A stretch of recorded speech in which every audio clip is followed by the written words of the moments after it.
Annyeong Buzz! Welcome back to the channel where we break down the latest, hottest, and sometimes craziest updates in the K-pop world.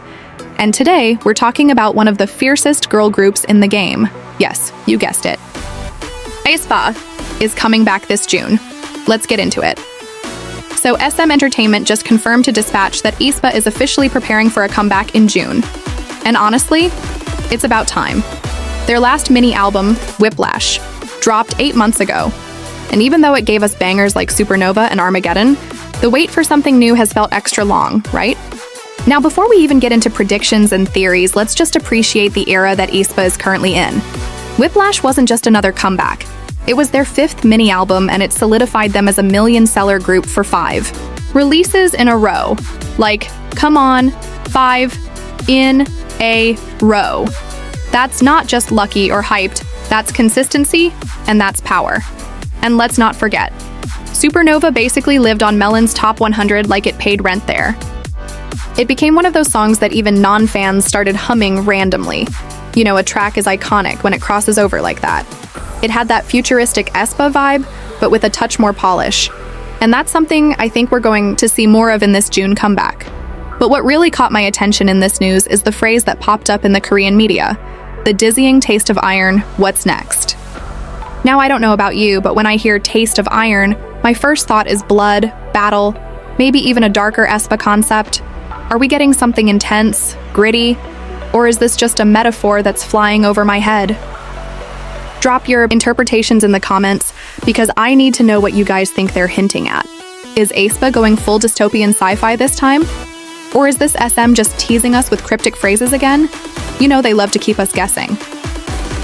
Also, let's not skip over the global numbers because aespa isn't just killing it in Korea. They had 6 songs on Billboard's Global 200. That's huge. It shows they're not just a domestic sensation, they've built serious global recognition. And being included in NME's 50 Best Songs of 2024, that's a Western publication giving props. And we know that doesn't happen for every group.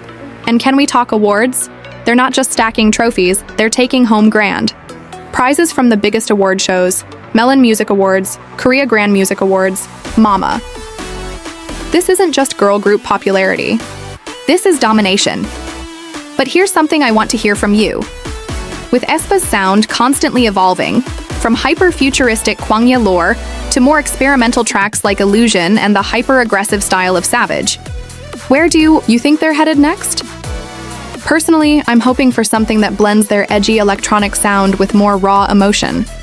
I feel like Whiplash gave us that taste, like they were starting to explore vulnerability a bit more. I'd love to see a track that still hits hard but shows off their vocals and softer side a little more. And what about their visuals?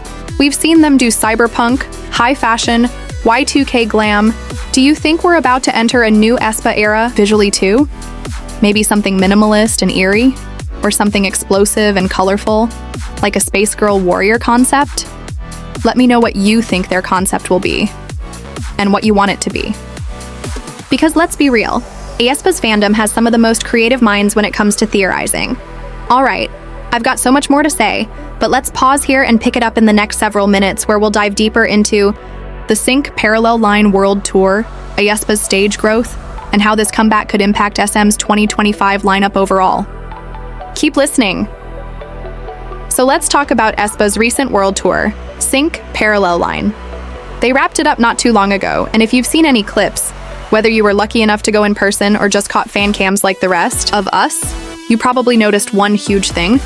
Their stage presence has evolved massively, like Karina's charisma, next level. Winter's vocals, getting stronger with every comeback. Ningning, I swear her voice is built for the stage, and Giselle, don't even get me started. Her rap tone is so unique in the current K-pop landscape. It's not about being the fastest or flashiest. It's the attitude she brings. She's seriously growing into her role in a way that's hard to ignore. And you could really feel that growth during the SYNK tour. Compared to earlier performances when they were still getting their footing, they now move with confidence. Their synergy on stage is tighter. Their choreography hits harder. Even their live vocals feel more stable. And that's not something every group can pull off while dancing to super intense routines. So I'm thinking, If that's the level they're performing at now, just imagine what this June comeback stage will look like. Are we finally going to get that iconic comeback moment where everything, the song, the outfits, the live stage, just clicks into place and everyone's like, yep, aespa's era has officially started? Because I feel like we're due for that. Also, side note, doesn't it feel like SM is really banking on aespa right now?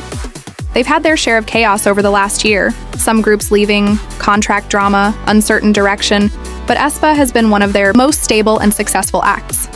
That says a lot. I think SM is really going to go all in with this comeback, probably a massive MV budget, maybe even international promo. Honestly, they need aespa to win, and aespa is totally capable of delivering. Now here's a question I've been thinking about, and I want you to comment below with your thoughts. Do you feel like aespa has finally found their identity, or are they still experimenting? Because when I compare them to other 4th-gen groups, like NewJeans who have a very specific aesthetic, or LE Seraphim who are going full-on performance queens, aespa has this tech fantasy edge, but also a more experimental vibe. It's like, SM is still playing around to see what sticks, and I don't hate it. But I wonder, is that flexibility a strength, or does it make it harder for casual listeners to really understand what aespa stands for? Let's talk about that, because honestly, that's a debate in the fandom, and even outside of it. Some people love that aespa surprises us every time, others want more cohesion. So what do you think? Has aespa carved out their own lane, or are they still defining it? And speaking of definition, this new album. What are your wish list items? Like for real, drop your dream concepts, collab ideas, or even just titles you want to see. Personally, I'd love to see aespa work with an unexpected Western artist, maybe something like a track with Rina Sawayama or even Charlie XCX, someone who gets that futuristic pop sound but adds a twist. Also, can we please get a proper ballad from them? I know that's not usually their thing, but I'd love to hear what a stripped-down aespa would sound like. No heavy synths, just vocals and emotion. I feel like that would blow a lot of people away and silence the critics who say they're too dependent on production. And before we wrap this up, let's not forget the timing of this comeback. aespa's June return means they're kicking off summer, which is always one of the most competitive times in K-pop. So here's a prediction. I think this comeback will be a statement piece. SM is going to want aespa to set the tone for summer. Maybe even something viral ready, dance challenge included. But the real question is, will they dominate like they did with Next Level and Savage? Or is the competition just too fierce this year with groups like IVE, NewJeans, and LE Seraphim all dropping heat? That's where I'll leave it to you guys. Drop your predictions. Will aespa rule the summer of 2025? Or will this comeback fall a little short of the hype? Let me know everything you're thinking, your excitement level, your theories, your doubts, your hopes. I'm in the comments with you, so let's make this a full-on discussion. And of course, once teasers drop, you know we're doing a breakdown here on Annyeong Buzz. So hit that bell, stay tuned, and as always, thanks for buzzing with me. Annyeong!